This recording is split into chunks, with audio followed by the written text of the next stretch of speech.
Ora, bem-vindos a mais uma lenga-lenga de costume, esta semana com um dia de atraso, peço desculpa se for caso disso.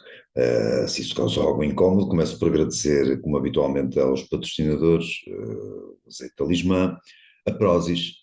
Não se esqueçam sempre que fizerem compras online na Prozis de incluírem a palavra código lenga-lenga, uma palavra só, que vos dá direito a descontos entre 5% a 15%, que acrescem às promoções que a Prozis costuma estar a promover, as promoções costumam-se promover. Um, Fora isso, não sei se vocês sabem, mas está a acontecer num país insignificante, num lugar remoto, uma coisa de nada. São apenas alguns milhões de pessoas que estão há 15 dias a revoltar-se no Irão diariamente. Estão algumas, infelizmente, a serem mortas, um número ainda maior, com certeza, de pessoas estão a ser detidas. Mas isso não dá nas televisões, isso não passa nas televisões. Quando passa nas televisões é para dizer que as pessoas no Irão que se manifestam o fazem para protestar contra a inflação. Uh, Deve ser isso, deve. De certeza que é a inflação que está a fazer gente sair às ruas e a expor-se a dar literalmente o peito às balas, porque o preço dos bens essenciais, o cabaz essencial, aumentou um bocadinho. É uma coisa que as pessoas costumam fazer quando vem o preço do café ou do açúcar subir, geralmente vão para a rua e a polícia geralmente também, nesses casos de inflação mais galopante, dispara sobre as pessoas.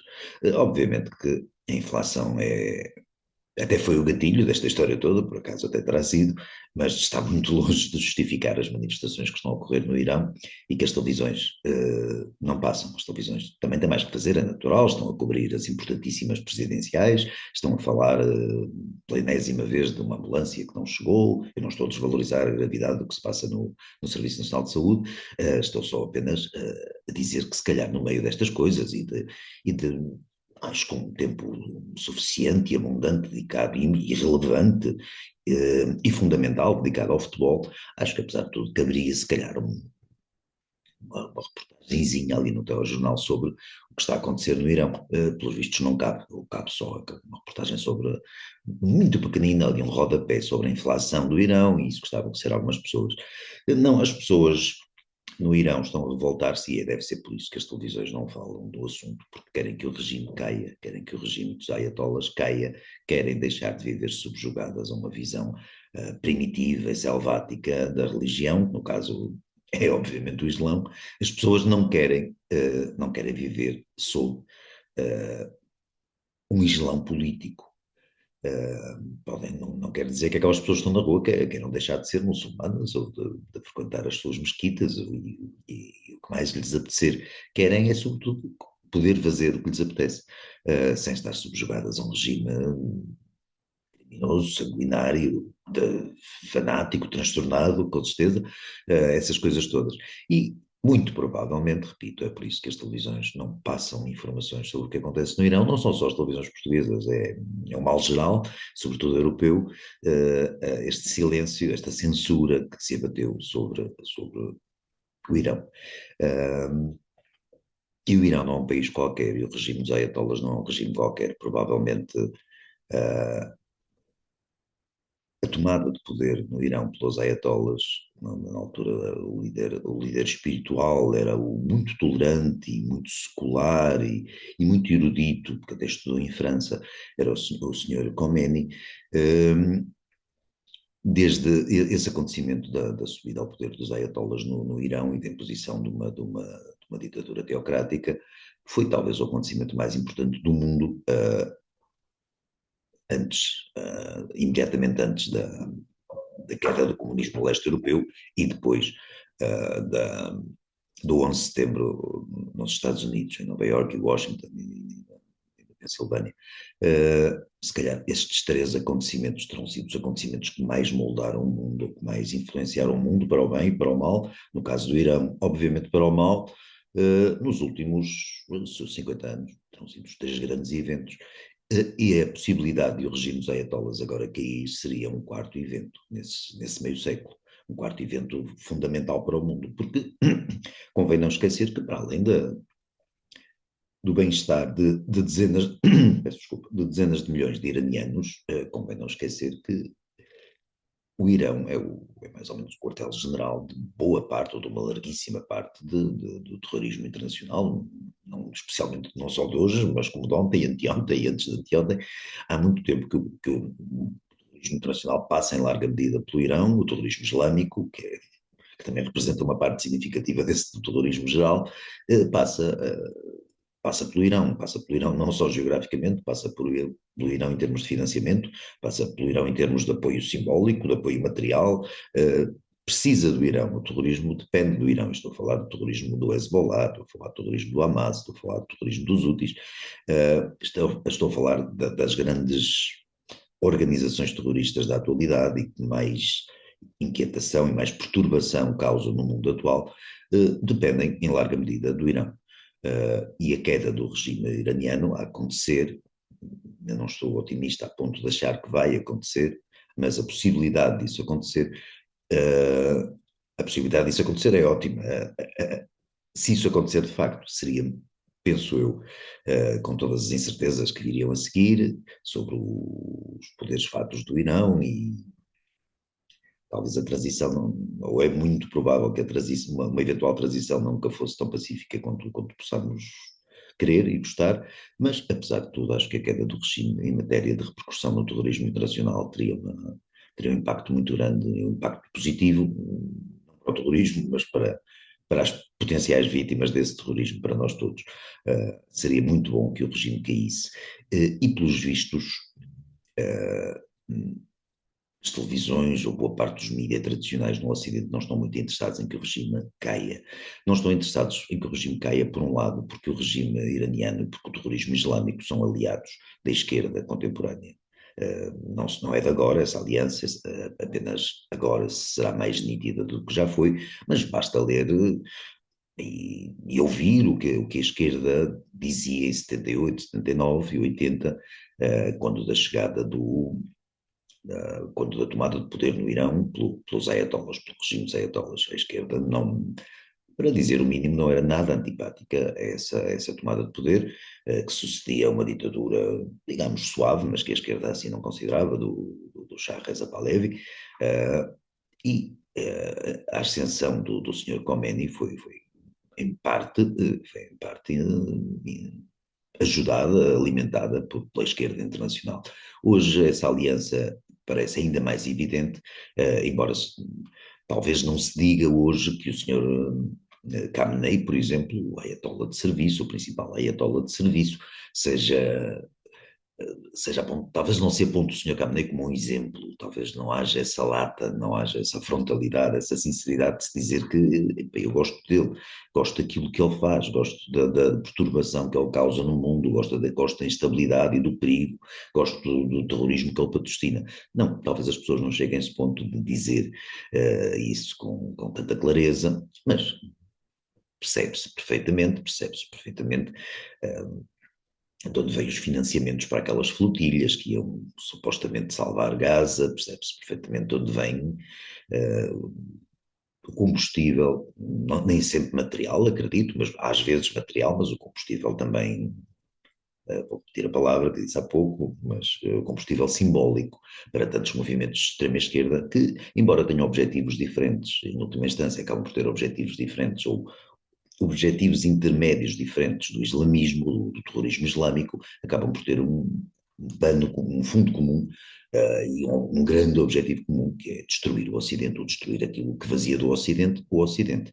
É isso que une a esquerda, a extrema-esquerda, que hoje está, mesmo a esquerda está cada vez mais extremada, mas é isso que une as esquerdas ao Islão bélico, ao Islão político, ao Islão enquanto forma de tentativa enquanto inimigo do Ocidente, daquilo que nós ainda somos, espero que ainda sejamos. Essa união faz com que a presença de muitos jornalistas e administradores e responsáveis e diretores das televisões e dos mídias tradicionais que são de esquerda façam com que eles tentem esconder o que está a acontecer no Irão porque eles não gostam do que está a acontecer no Irão.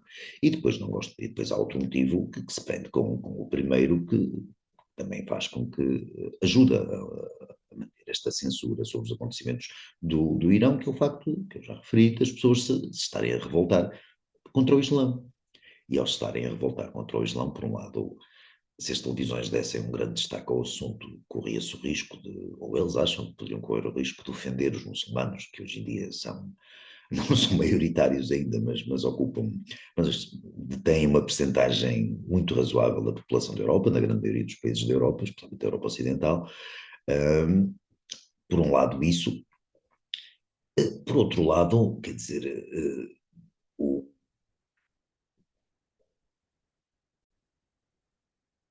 por outro lado, dizia eu, aqui um pequeno bug, um saltinho, por outro lado, mostrar que o povo iraniano, praticamente em peso, não será a totalidade, parece que ainda há ali uns 10, 15, 20, 25% de fiéis ao regime, é o que eu leio, não os contei. Mas o facto de a maioria do povo iraniano estar contra o Islão é uma forma de deitar por terra, de desmentir tudo aquilo que se tem, que os governos ocidentais fazem, toda a propaganda que os governos ocidentais fazem sobre o Islão, para poder justificar a entrada de tantos imigrantes de origem muçulmana no nosso espaço, no espaço europeu em particular, também nos Estados Unidos, no Ocidente em geral, não é? Uh, em boa parte a recepção ou hospitalidade face a tantos imigrantes de origem muçulmana é justificada pelos poderes vigentes, com o facto desses imigrantes quererem perfeitamente, quererem uma integração perfeita, estarem completamente abertos à assimilação cultural e,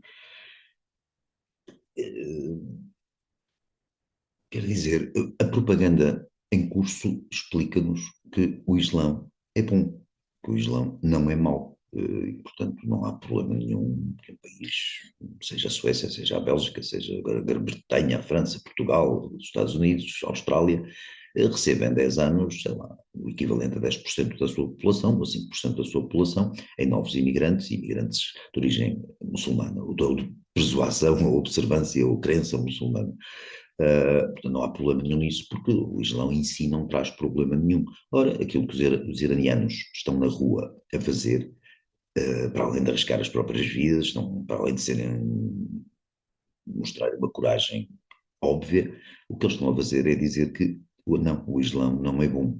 Não, a forma, a interpretação, pelo menos, do Islão que estes senhores no poder de Irão estão a fazer há quase 50 anos e estão a nos obrigar a respeitar há quase 50 anos, não é boa. É uma, o Irão tem sido, desde a queda do Shah da Pérsia, tem sido uma teocracia que trata as pessoas não exatamente como pessoas, trata as pessoas, trata, trata-as como meias pessoas, e no caso das mulheres, trata-as como muito menos que meias pessoas, trata-as de forma absolutamente desumana. As mulheres não são exatamente consideradas humanas, são um híbrido, como certos automóveis, e é contra isso que a população do Irão se está a revoltar, e ao revoltar se está a expor essa verdade inconveniente, como dizia o outro, é uma verdade inconveniente acerca do Islão, que os poderes ocidentais, que têm sido tão simpáticos para com o Islão e evitam ofender o Islão a qualquer momento, em qualquer circunstância, têm, ou seja, esta revolta do Irão contraria essa ortodoxia, essa narrativa, não gosto muito da palavra neste contexto, mas contraria essa narrativa dos poderes ocidentais. E os mídias ocidentais, que antigamente o jornalismo, não sei, se cá já não se lembram, as pessoas com mais idade talvez se lembrem, o jornalismo era chamado o quarto poder. Hoje o jornalismo, pelo menos perante estes poderes débeis, hipócritas, irresponsáveis, incompetentes e bastante perigosos, que são mais ou menos comuns à generalidade dos países ocidentais e sobretudo aí na Europa, então o caso ainda é mais grave, os casos são mais graves, estes poderes tendem oferecer uma visão idílica, uma visão falsa, uma visão postiça, a vender uma visão do Islão que não corresponde à realidade e que está dizia eu em relação aos mídias, peço desculpa, dei aqui um salto. O quarto poder, o jornalismo, que procurava antigamente contestar o poder, descobrir os podres do poder, para os expor assim ao público. Esse quarto poder, essa forma de entender o jornalismo como o quarto poder, acabou, ou pelo menos está suspensa no Ocidente, e o jornalismo hoje limita-se, como se viu, por exemplo, na questão da famosa pandemia, da Covid. O jornalismo hoje limita-se a seguir as diretivas do poder e a obedecer-lhe em rigorosa e estrita conformidade, não faz outra coisa. Portanto, e nesta matéria onde se procura evitar a todo custo dar uma má imagem, até dos ayatollahs, ao que nós já chegamos, já temos receio de ofender os ayatollahs, já começamos a ter até simpatia pelos ayatollahs. Portanto, quando os poderes europeus agem, os poderes ocidentais agem assim, com uma exceção ou duas exceções, talvez que me esteja a lembrar, e vocês saberão quais são, mas quando os poderes agem assim, e o jornalismo agora deu em seguir os poderes, em vez de os escrutinar, é natural que os mídias façam o que têm feito, que têm tentado esconder aquilo que se está a passar, que se está a passar no Irão. Eu não costumo ver telejornais, mas pelos vistos, os telejornais realmente é, chega a ser quase anedótico, porque as pessoas têm acesso àquilo que esses exatos poderes ocidentais, esses poderes incompetentes, esses poderes débeis, esses poderes perigosos do Ocidente têm tentado também censurar, que são as redes sociais, sobretudo o X, o Twitter. Hoje na Grã-Bretanha está cada vez mais em cima da mesa, como se diz, a possibilidade de abolir o Twitter. O antigo Twitter agora chama-se X, e é desde que se chama X e que foi comprado pelo Elon Musk, que por acaso até tem estado a fornecer a tecnologia do Starlink para os iranianos terem algumas conexões para cá para fora. Desde que existe o X, as pessoas têm acesso à informação, conseguem perceber, no meio de muita patetice que há por lá, com certeza, e muitas mentiras, como é em todo lado, mas apesar de tudo está. Se catarmos bem, está lá a verdade, ou está lá alguma coisa próxima da verdade. Se catarmos muito bem, se debulharmos muito bem os telejornais, não há nada, pelo menos nesta matéria do Irão e noutras, que esteja próximo da verdade. Não, os telejornais não servem para isso, não servem para contar a verdade, por relativamente discutível que a verdade às vezes seja, mas não, os telejornais, as televisões então abdicaram praticamente todas de o fazer. As televisões contam a verdade quando estão a falar de assuntos absolutamente mínimos, sei lá, quando um canal interrompe a emissão, o telejornal dá um alerta importantíssimo para dizer que uma casa em Fornos de Algodos foi inundada pelas chuvas. Eu acredito, em princípio, que isso seja verdade, acredito que o telejornal esteja a dizer a verdade. Quando fala de que a equipa X ganhou 2-1 à equipa Y, em princípio também aconteceu, foi um jogo da bola e uma equipa ganhou a outra e tal, e os golos foram marcados pelo Zezinho e pelo Luizinho e tal. Isso em princípio também será verdade. Agora, quando falam de outro assunto qualquer, eu sinceramente já praticamente não consigo acreditar em nada.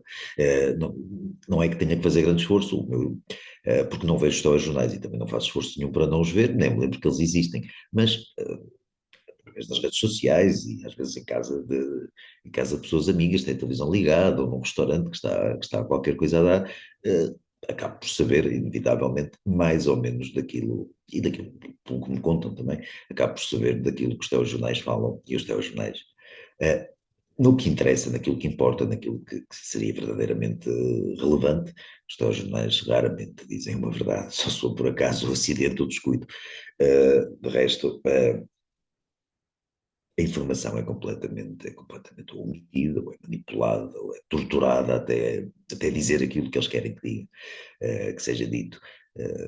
Sei lá, uma das coisas que corre agora a propósito do Irão, e que, por exemplo, a Sky News, não sei se em Portugal houve esse tipo de informação, mas a Sky News Inglaterra andou a divulgar uma cantilena do próprio regime iraniano, dos próprios ayatollahs, a garantir que que a agitação no Irão é muito localizada e é apenas fruto de insurretos que estão lá infiltrados, da Mossad e da CIA, portanto, israelitas e de americanos que estão lá a perturbar a ordem de um país que está praticamente perfeito, em que as pessoas vivem, se não no paraíso, a caminho dele. Portanto, e a Sky News deu isto sem qualquer contraditório, só dizendo que é a opinião do regime dos ayatollahs, é mais ou menos aquilo que tínhamos na guerra em Gaza, que as televisões e as nossas disso também alinharam completamente, repercutiam, regurgitavam toda a informação, toda a propaganda que vinha de um misterioso Ministério da Saúde de Gaza, que é uma coisa cuja existência e cujo prestígio são altamente reconhecidos. O Ministério da Saúde de Gaza divulgava informações e as nossas televisões repetiam as informações do Ministério da Saúde de Gaza, que Israel tinha naquele dia bombardeado mais 4 hospitais e mais 5 escolas. Gaza deve ser o território do mundo, já não, infelizmente, mas antes de começar esta guerra, Gaza devia ser o território do mundo de longe, com mais hospitais e escolas por quilómetro quadrado. Eu calculo em cerca de 37 hospitais por quarteirão e 71 escolas por quarteirão. Portanto, era um território que estava até Israel cometer o famoso genocídio. Era um território que estava fortemente empenhado na saúde e na educação. Eram esses os grandes propósitos, os grandes desígnios do território de Gaza. Mas, fora de chacota, a chacota cabe, tem competido aos nossos telejornais e aos nossos e aos lá de fora, quando omitem a informação, quando distorcem a informação, quando reproduzem propaganda como se fosse verdade, propaganda que eles sabem que é propaganda, vinda de terroristas, vinda de regimes dominados por torcionários, por uma oligarquia assassina, e divulgar a informação que vem dessas pessoas.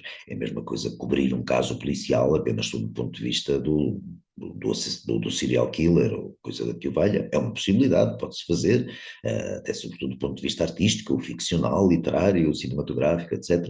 Mas isso está longe de ser a verdade. E como está longe de ser a verdade, deveria estar longe daquilo a que se chamava jornalismo. Mas agora o jornalismo não tem medo nenhum de contar mentiras.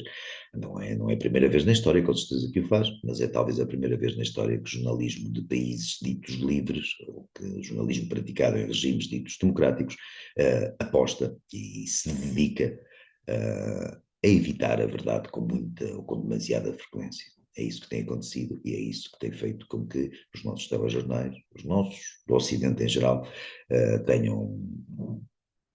estejam a esforçar-se imenso para que não, por um lado, para não divulgar nada do que está, ou muito pouco, do que está a acontecer no Irão, e ao mesmo tempo devem estar em silêncio, a rezar, não sei a que Deus, mas posso imaginar, devem estar a rezar para que o regime dos ayatollahs não caia.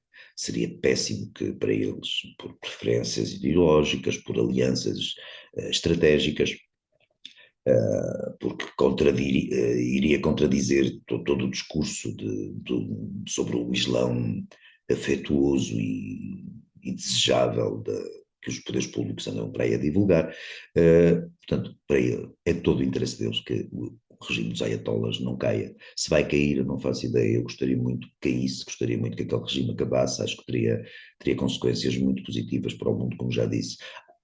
Tenho imensas dúvidas que o regime, pouco me parece, consiga acabar por dentro, ou seja, pela pressão que as pessoas nas ruas, que aquela gente com enorme coragem a pressão que aquela gente está a exercer nas ruas, isso exigiria uma rendição, pelo menos uma deserção de uma boa parte das forças de segurança, que neste momento se tem entretido a disparar sobre as pessoas. Não sei se isso vai acontecer, não me parece, infelizmente, que isso aconteça por si só. Acho que poderia acontecer com maior probabilidade se houvesse uma intervenção exterior que ajudasse o esforço que o povo iraniano está a fazer. Os pedidos do próprio povo iraniano, de iranianos dentro do Irão, de iranianos fora do Irão, de pessoas que não são iranianas, mas se preocupam realmente com estas coisas, estas causas ligeiramente ultrapassadas da liberdade e da justiça e isso tudo. As pessoas têm multiplicado, essas pessoas todas têm multiplicado os apelos ao Sr. Donald Trump para que tome providências, como ele próprio já prometeu e tem prometido, que em princípio iria tomar, desde que o regime exercesse violência sobre os manifestantes. Ora, o regime já tem exercido violência sobre os manifestantes. Acho que é, se calhar, um bocadinho abusivo especular sobre o número de mortos, mas com certeza serão muitos mais. Cada um deles será mais do que deveria ter sido.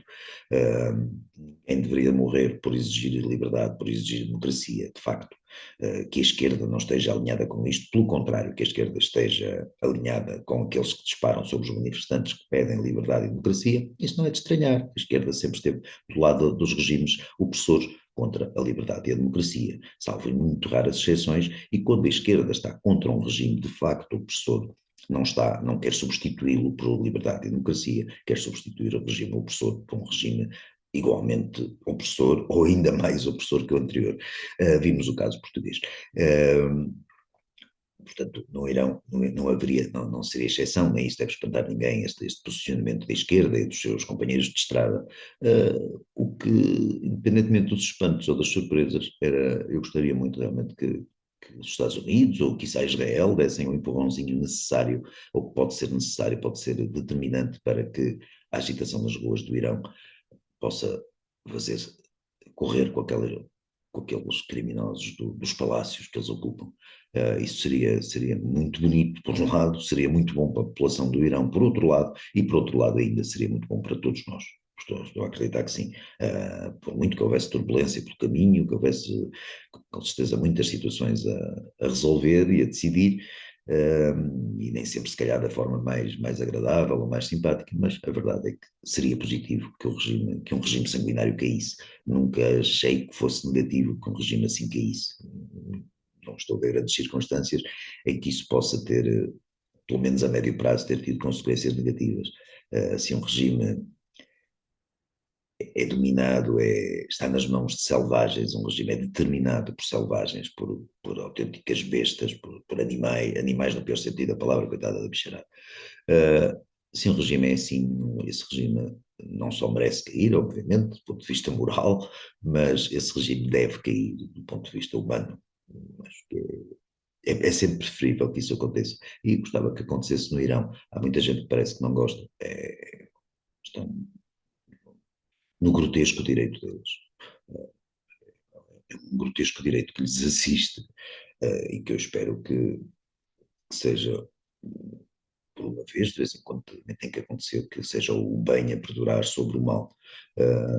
Eu imagino se o Sr. Trump atacar o Irão, que essa gente vai rabiar, imagino que o engenheiro Guterres dirá, atenção que o engenheiro Guterres está a revolta no Irão começou há 15 dias a sair às ruas, e o engenheiro Guterres demorou 15 dias a manifestar-se, a dizer qualquer coisa e a pedir que o regime mostre alguma contenção no uso da força, ou seja, que não mate tanto, se calhar, ou que não use balas calibres tão agressivos, não sei exatamente o que é que ele quer, ou melhor, todos sabemos o que é que o engenheiro Guterres quer. O engenheiro Guterres quer servir os seus senhores, e os seus senhores estão normalmente ligados a ditaduras, estamos a falar da China, estamos a falar dos aliados da China, como a Rússia, o Irão e quem calha.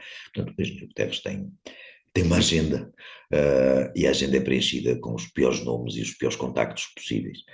O engenheiro Guterres eu já disse aqui, é uma criatura, e mantenho, e cada vez reforço a minha opinião. O engenheiro Guterres é absolutamente repulsivo, é um nojo de pessoa. É uma questão de ser um português e de estar nas Nações Unidas, já nem me interessa nada disso.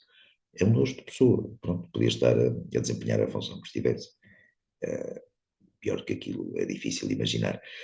Mas pronto, o engenheiro Guterres pede contenção ao regime iraniano. E só. É só o que ele pede. Não pede mais nada.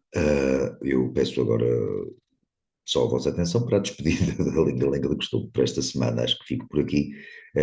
Para a semana parece que temos presidenciais. É provável que a Lenga-Lenga seja feita só depois de saber os resultados, seja gravada à noite ou na manhã seguinte, ou qualquer coisa que o valha. E, portanto, para esta semana acho que ficamos por aqui.